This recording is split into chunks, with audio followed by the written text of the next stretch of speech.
दोस्तों, डीएम साहिबा जब कुंभ मेले में स्नान करने पहुंची तो वहां उनका तलाकशुदा पति नागा साधु बनकर भीख मांग रहा था। तलाकशुदा पति से जब उनका सामना हुआ, इसके बाद डीएम मैडम ने जो किया उसे सुनकर आप सबके होश उड़ जाएंगे। यह कहानी है उत्तर प्रदेश के प्रयागराज की, जहां एक निम्न मध्यम वर्गीय परिवार में एक बेटी का जन्म हुआ था। परिवार में पहले भी कई बेटियां जन्मी थीं और जब फिर से एक बेटी का जन्म हुआ तो परिवार के सभी लोग मायूस हो गए, क्योंकि उन्हें बेटा चाहिए था, लेकिन बेटी के जन्म पर कोई खुश नहीं था। बच्ची का नाम कोमल रखा गया। कोमल के पिता का नाम दिलीप और माता का नाम सरोज देवी था। कोमल बचपन से पढ़ाई में बहुत होशियार थी। वह प्रयागराज के ही एक सरकारी स्कूल में पढ़ाई करती थी और हमेशा अपने कक्षा में सबसे ज़्यादा नंबर लाकर पास होती थी। उसके स्कूल के शिक्षक उसके माता पिता से हमेशा कहा करते थे कि उनकी बेटी बहुत होशियार है और इसका भविष्य उज्जवल है।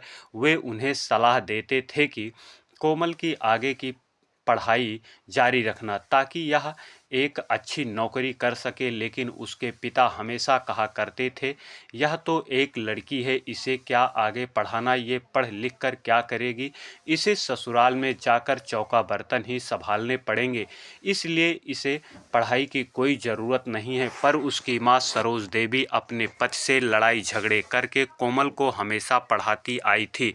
धीरे धीरे समय बीत रहा था और अब कोमल 10वीं कक्षा में पढ़ाई कर रही थी। उसकी उम्र लगभग 17 साल थी। तभी समाज के कुछ लोग उसकी शादी का रिश्ता लेकर उसके माता पिता और दादा दादी के पास आए। यह सुनकर कोमल बहुत दुखी हुई, क्योंकि उसकी उम्र अभी महज 17 साल थी। लेकिन उसके पिता दिलीप बहुत खुश थे, क्योंकि लड़के वाले एक अमीर ख़ानदान से थे। वो चाहते थे कि जल्दी से कोमल की शादी करके इस जिम्मेदारी से फ्री हो जाएं। कोमल के दादा दादी भी इस रिश्ते के लिए तैयार हो गए, लेकिन उसकी माँ सरोज देवी अभी भी उदास थी। सभी ने बिना कोमल की सहमत हुए और उसकी पसंद नापसंद जाने बिना ही इस रिश्ते के लिए हाँ कर दिए। लड़के की उम्र लगभग 20 साल थी, जबकि कोमल की उम्र लगभग 17 साल थी। जब कोमल को पता चला कि उसकी शादी के लिए रिश्ता तय कर दिया गया है और कुछ दिन में उसकी शादी होने वाली है, तो वह बहुत दुखी हो गई।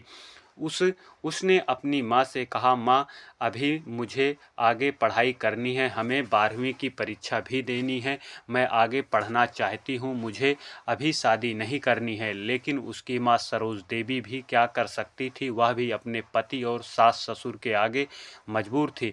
एक दिन उन्होंने अपने पति दिलीप से कहा, अभी कोमल शादी नहीं करना चाहती है, उसे पढ़ाई करने दीजिए, इसकी शादी हम बाद में कर देंगे। यह सुनकर दिलीप बहुत गुस्से में आ गया और उन्होंने सरोज देवी को खूब मारा पीटा, प्रताड़ित किया, यह कहते हुए, तू ही इस लड़की को बिगाड़ रही है, यह बड़ी होकर किसी लड़के के साथ भाग जाएगी, लव मैरिज कर लेगी और मेरा नाम समाज में खराब कर देगी। अभी इसकी शादी करके इस समस्या से छुटकारा पा जाऊं। यह सब सुनकर कोमल बहुत दुखी हो गई। अपनी मां को मार खाते हुए देखकर वह भी मान गई और शादी के लिए हाँ कर दी। इसके बाद उसकी 10वीं की परीक्षा हुई, जिसमें वह अच्छे नंबर से पास हुई और उसकी शादी की तारीख पास आ गई। यह बाल विवाह करना पड़ा, वह नहीं चाहती थी। शादी के अगले दिन कोमल ने अपने पति से बात करने की कोशिश की, लेकिन उसका पति न तो उसकी तरफ देखता था और न ही उसके पास आता था। शादी के बाद भी दोनों के बीच दूरियां बनी रही। कोमल अपने सास ससुर और घर के सभी लोगों की सेवा करती थी। वह सुबह जल्दी उठकर खाना बनाती, घर की साफ सफाई करती। धीरे धीरे उसे उसके सास ससुर भी प्रताड़ित करने लगे। रोज़ उसे ताने मारते और उससे बहुत काम करवाते और धीरे धीरे उसका पति भी उसे प्रताड़ित करने में शामिल हो गया। वह रोज़ रात में शराब पीकर आता और कोमल को परेशान करता, बिना किसी बात के परेशान करता था। कोमल धीरे धीरे बहुत ज़्यादा परेशान हो रही थी।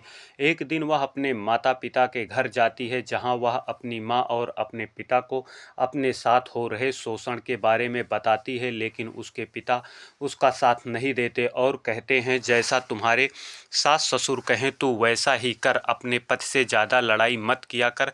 ऐसा कहकर वो कोमल को ससुराल वापस भेज देते हैं।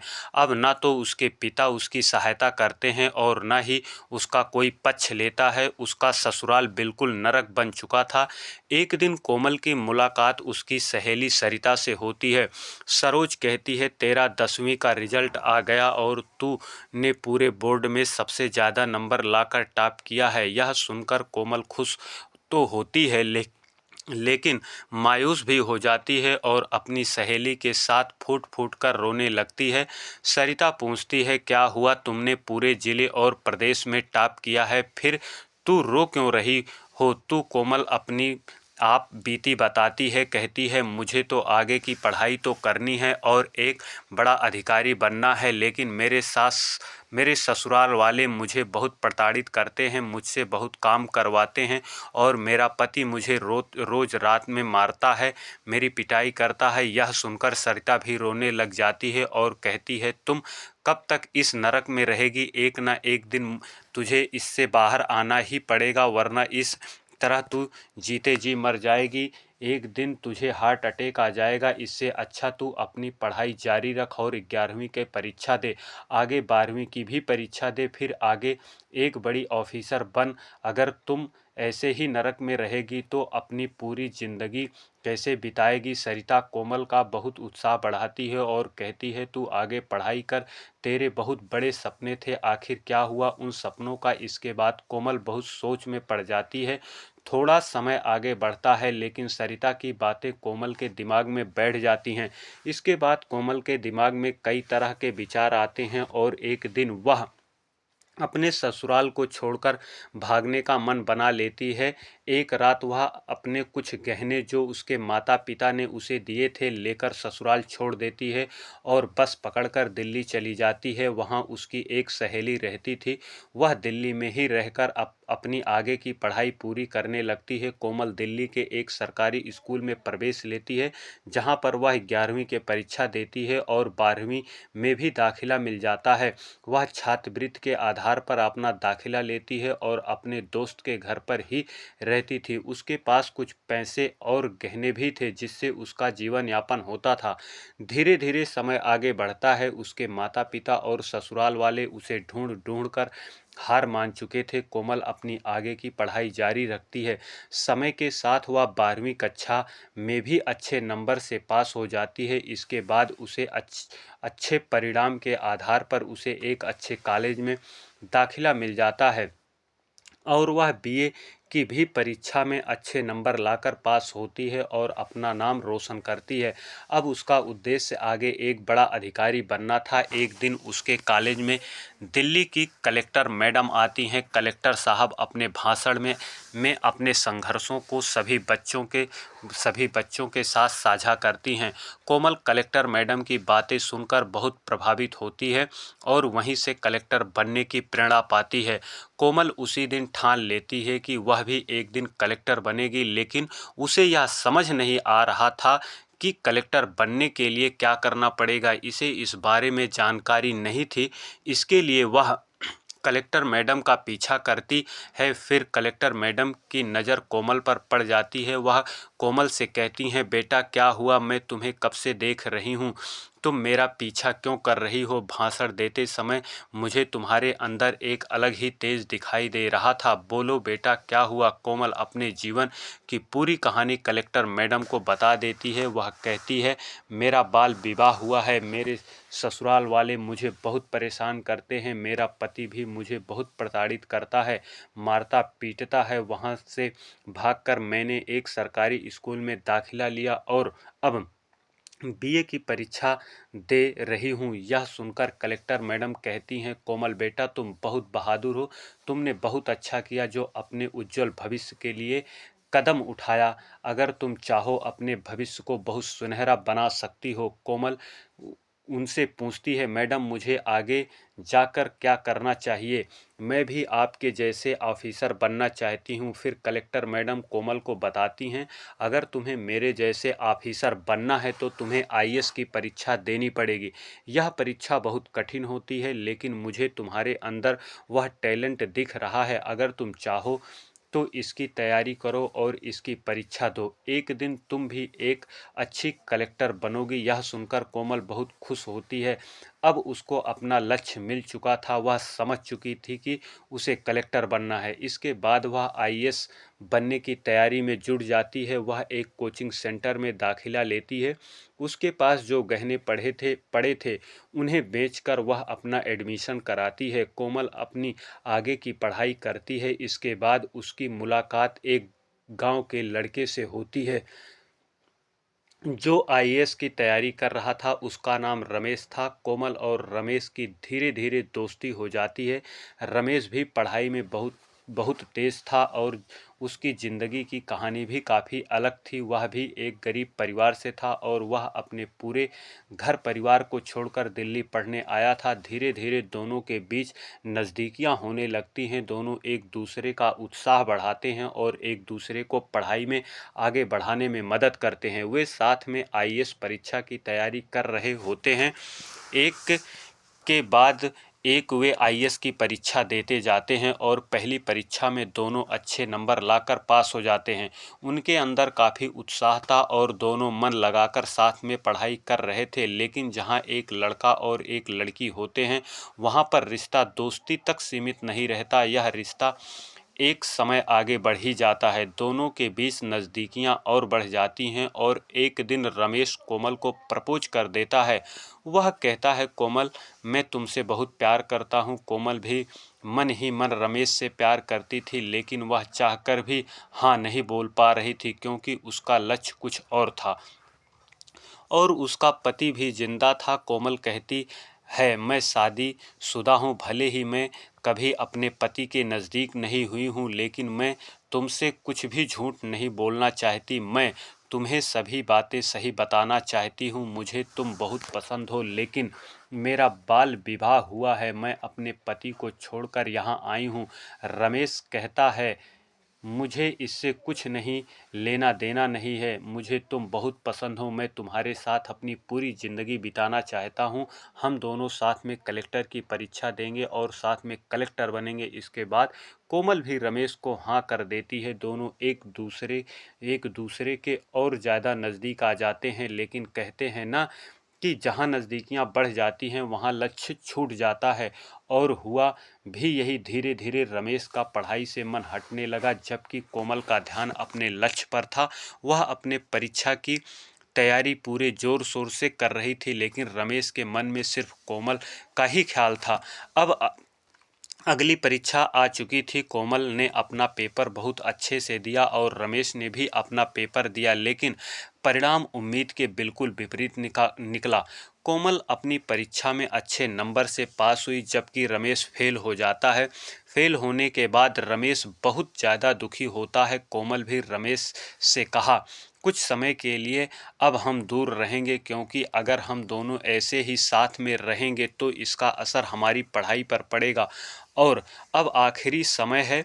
कोमल ने रमेश की बात सुनी और खुशी से आंखों में आंसू आ गए। तुम सच में मुझे ऐसा सुनाए हो क्या? मैंने सच में कलेक्टर बनने के लिए टॉप किया है? रमेश हंसते हुए कहता है, हाँ, तुमने पूरे ज़िले में टॉप किया है। अब तुम्हें कलेक्टर बनने का मौका मिलेगा और मुझे खुशी है तुमने यह साबित कर दिया, किसी भी मुश्किल को पार कर बड़े लक्ष्य को हासिल किया जा सकता है। कोमल की आंखों में आंसू थे, लेकिन वह अपने आंसुओं को छिपा नहीं पाई। उसने कहा, यह सब तुमसे मिली प्रेरणा और मेहनत के कारण हो सकता है। बिना तुम्हारी मदद के मैं अकेले यह सफ़र तय नहीं कर सकती थी। रमेश और कोमल दोनों एक दूसरे को देखकर मुस्कुराए। कोमल के लिए यह सफलता एक व्यक्तिगत उपलब्धि नहीं थी, बल्कि हर उस दर्द पल का प्रतीक थी जिसे उसने अपने जीवन में सहा था। कोमल का जीवन अब एक नई शुरुआत की ओर बढ़ रहा था और रमेश भी उसकी सफलता को देखकर गर्व महसूस कर रहा था। दोनों जानते हैं, सफलता शिक्षा कठिन मेहनत से नहीं बल्कि अपने सपनों के लिए लगातार लड़ने और हार ना मानने से मिलती है। अगले कुछ दिनों में कोमल का इंटरव्यू हुआ। इसमें भी वह बहुत अच्छा प्रदर्शन किया और अपनी पूरी तैयारी को साबित किया। परिणाम आया और कोमल ने कलेक्टर बनने का सपना पूरा किया। रमेश ने उसकी कड़ी मेहनत को देखा और कहा, तुमने सिर्फ अपने लिए नहीं बल्कि उन सभी महिलाओं के लिए एक नई मिसाल पेश की जो समाज में दबाव और चुनौतियों का सामना करती हैं। तुमने हमें सिखाया किसी भी स्थिति में अपने सपनों से समझौता नहीं करना चाहिए। कोमल ने कहा, यह मेरी केवल व्यक्तिगत सफलता नहीं है, यह उन सभी लोगों की सफलता है जिन्होंने मेरे सपने में विश्वास किया और मुझे हर कदम पर समर्थन किया। अब कोमल कलेक्टर बन चुकी थी, लेकिन उसका सफ़र यहीं ख़त्म नहीं हुआ था। उसने और रमेश ने कसम खाई थी कि वे दोनों एक दूसरे का साथ नहीं छोड़ेंगे और अपनी मंजिल तक दोनों एक साथ आगे बढ़ेंगे। कोमल ने रमेश को गले लगाकर बहुत रोते हुए पूछा, तुम्हारे रिजल्ट का क्या हुआ? रमेश ने मुस्कुराते हुए कहा, मैं तो तीसरे प्रयास में भी फेल हो गया था और चौथे प्रयास में भी फेल हो चुका हूँ। यह सुनकर कोमल का दिल भर आया। उसने मायूस होकर कहा, मुझे माफ़ कर दो। लेकिन रमेश ने हौसला देते हुए कहा, कोई बात नहीं, तुम तो कलेक्टर बन गई हो, मैं उसी में खुश हूँ। दोनों ने एक दूसरे को फिर से गले लगाया। कोमल ने रमेश से कहा, मैं डीएम के पद पर नियुक्त होने से पहले तुमसे शादी करना चाहता हूँ, लेकिन उससे पहले मुझे कानूनी तौर पर अपने पति से तलाक लेना पड़ेगा। कोमल ने अपने पति को तलाक का नोटिस जारी किया, लेकिन उधर से कोई जवाब नहीं आया। धीरे धीरे समय बीतता गया। रमेश और कोमल दोनों साथ रहने लगे। वे अब भी शादी नहीं कर पा रहे थे क्योंकि कोमल का अपने पति से तलाक नहीं हो पा रहा था। इतने में कोमल की पहली पोस्टिंग उत्तर प्रदेश के लखनऊ शहर में हो गई, जहां उसे अपना कार्यभार संभालना था। सबसे पहले कोमल अपनी मां से मिलने गई। उसने घर जाकर अपनी मां को ढूंढा, जो घर से बाहर आई। अपनी बेटी को सामने देखकर मां खुशी से झूम उठी। उन्होंने कोमल को गले लगाया और कहा, बेटी तू कहाँ गई थी? इतने दिनों तक हम लोग बहुत परेशान थे। कोमल ने अपनी मां को बताया, मां, मैं दिल्ली में थी, वहाँ पर मैं पढ़ाई में खूब मेहनत की और आज मैं कलेक्टर बन गई हूँ। यह सुनकर उसकी माँ की आंखों में आंसू आ गए और उन्होंने अपने पति को बुलाया। कोमल के पिता अपनी बेटी को देखकर खूब रोने लगे और वो कहते हैं, बेटा मुझे माफ़ कर देना। इस समाज में बेटियों के साथ इतना गलत होता है, जिस वजह से मैं तुम्हारा बाल विवाह कर दिया था। तुम्हारे ससुराल वाले ने तुम्हें बहुत परेशान किया था, फिर भी मैंने तुम्हारी कुछ भी नहीं सुना था, लेकिन आज मुझे खूब एहसास होता है। कोमल के पिता रो रो कर उससे माफ़ी मांगते हैं। कोमल ने अपने माता पिता को गले लगाते हुए कहा, अब सब ठीक है, आप सब मेरे साथ चलिए, अब हम एक अच्छे घर में एक साथ रहेंगे। इसके साथ ही कोमल के माता पिता उसके साथ रहने लगे। धीरे धीरे समय बीतता गया। एक दिन प्रयागराज में महाकुंभ मेले का आयोजन हो रहा था। माँ ने उस दिन उससे कहा, अगर बेटा तुम्हें अपने काम से थोड़ा भी समय मिले तो हम प्रयागराज कुंभ मेले में चलें। कोमल ने अपनी नौकरी से 2 दिनों की छुट्टी लेकर अपने माता पिता के साथ प्रयागराज जाने का फैसला किया। यह महाकुंभ सदी का सबसे बड़ा आयोजन था। वहाँ कुंभ मेले की रौनक अपने एकदम चरम पर थी। बहुत भीड़ भाड़, अलग अलग जगह अलग अलग पंडाल लगे हुए थे। साधु संतों की भीड़ से मेले का माहौल अद्भुत हो गया था। डीएम मैडम अपने माता पिता के साथ इस पवित्र महाकुंभ मेले में घूम रही थी। वह गंगा नदी के घाट पर पहुंची, जहां स्नान हो रहा था। तभी एक नागा साधु वहां आता है और कोमल के पैर पकड़ने लग जाता है। कोमल चौंक जाती है। उनसे पूछा, आप मेरे पैर क्यों पकड़ रहे हो? नागा साधु ने जब अपने मुंह से राख हटाई तो यह देखकर कोमल अचंभित सी रह जाती है। वो नागा साधु कोई और नहीं बल्कि उसका पहला पति था। कोमल ने कहा, आप नागा साधु के रूप में कैसे? साधु यानी कोमल के पति ने कहा, जब तक तुम मेरे साथ थी, मैंने तुम्हारी कदर नहीं की, मैं तुम्हें रोज़ मारता था, लेकिन जब तुम मुझे छोड़कर चली गई तो मुझे तुम्हारी बहुत कमी महसूस हो रही थी। मेरे माता पिता को तुम्हारे बिना बिल्कुल भी अच्छा नहीं लग रहा था। धीरे धीरे मैं बहुत दुखी हो गया। मैंने तुम्हें बहुत ढूंढने की कोशिश की, लेकिन तुम नहीं मिली। मैं एक बहुत अच्छी औरत को खो दिया था और बहुत ज़्यादा दुखी था। कुछ वर्षों तक पागलों की तरह इधर उधर घूमता रहा। इसके बाद मैंने मन बना लिया कि मैं संन्यास ले लूँगा, और तब मैंने साधु बनने का फैसला किया। यह सुनकर कोमल और उसके माता पिता के होश उड़ गए। वह साधु रोते हुए बोला, मैंने तुम्हें बहुत मारा था, बहुत प्रताड़ित किया था, मुझे माफ़ कर दो। कोमल ने अपने पहले पति से कहा, अगर आप मुझे नहीं मारते, नहीं प्रताड़ित करते तो आज मैं कलेक्टर नहीं बन पाती। किस्मत में यही लिखा था, जो भगवान चाहते हैं वही होता है। अगर तुम और तुम्हारे माता पिता मुझे प्रताड़ित नहीं करते तो आज मैं कलेक्टर नहीं बन पाती। इसके बाद डीएम मैडम यानी कोमल उस अघोरी साधु जो उनके पहले पति थे, उनसे कानूनी तौर पर तलाक ले लेती है। तलाक के बाद कोमल और रमेश की शादी होती है। उनकी शादी बेहद धूमधाम से होती है और दोनों एक दूसरे के साथ प्रेम से रहने लगते हैं। शादी के बाद कोमल और रमेश ने एक दूसरे के साथ मिलकर अपनी अपनी जिम्मेदारी को बहुत अच्छे से निभाया। कोमल ने अपने डीएम के पद पर रहते हुए समाज में कई सकारात्मक बदलाव लाए। उन्होंने महिलाओं के अधिकारों और शिक्षा के लिए कई योजनाएं शुरू की, जिससे कई लड़कियों को अपने सपने पूरे करने का मौका मिला। रमेश ने भी अपने कलेक्टर बनने के सपने को फिर से पूरा करने का फैसला किया और कोमल के समर्थन से एक बार फिर से परीक्षा की तैयारी शुरू की। इस बार रमेश ने पूरी मेहनत से पढ़ाई की और आखिरकार वह भी कलेक्टर बनने में सफल हो गया। दोनों ने अपने अपने काम के लिए एक आदर्श बनकर समाज में एक उदाहरण साबित हुए। उनकी कहानी ने न केवल लोगों को प्रेरित किया, बल्कि यह भी दिखाया कि अगर सही समय पर सही फैसले लिए जाएं, सच्चे साथी का साथ हो तो किसी भी कठिन काम को पूरा किया जा सकता है। उनकी सफलता की कहानी पूरे देश में चर्चा का विषय बन गई। कई युवा उनके जीवन से प्रेरणा लेकर अपने सपनों को साकार करने के लिए आगे बढ़े। कोमल और रमेश का जीवन एक प्रेरणादायक कहानी बन गई, जो समाज में परिवर्तन और उम्मीद की किरण लेकर आया। दोस्तों, इस कहानी का उद्देश्य किसी को दुखी करना या किसी की भावनाओं को ठेस पहुंचाना नहीं है। हमारा उद्देश्य आपको जागरूक और सतर्क करना है, ताकि आप इन कहानियों से सीख लेकर समाज में एक सकारात्मक बदलाव का हिस्सा बन सके। कहानी का संदेश: कोमल और रमेश की कहानी हमें यह सिखाती है, जीवन में कितनी भी कठिनाइयाँ आएं, अगर हम अपने लक्ष्य को केंद्रित रहते हैं, सही मार्गदर्शन पाते हैं, तो कोई भी बाधा हमें रोक नहीं सकती है। यह कहानी महिलाओं की शिक्षा, आत्मनिर्भरता और समाज में समानता के महत्व को भी उजागर करता है। समाज को संदेश: इस कहानी से हमें यह सीखने को मिलता है कि हर व्यक्ति को अपने अधिकारों के प्रति जागरूक होना चाहिए और किसी भी प्रकार की प्रताड़ना को सहन नहीं करना चाहिए। हमें महिलाओं की शिक्षा और स्वतंत्रता का सम्मान करना चाहिए और उन्हें आगे बढ़ने के लिए प्रोत्साहित करना चाहिए। आपसे एक रिक्वेस्ट है, हमारे यूट्यूब चैनल को लाइक, शेयर और चैनल पर पहली बार हैं तो चैनल को सब्सक्राइब करें।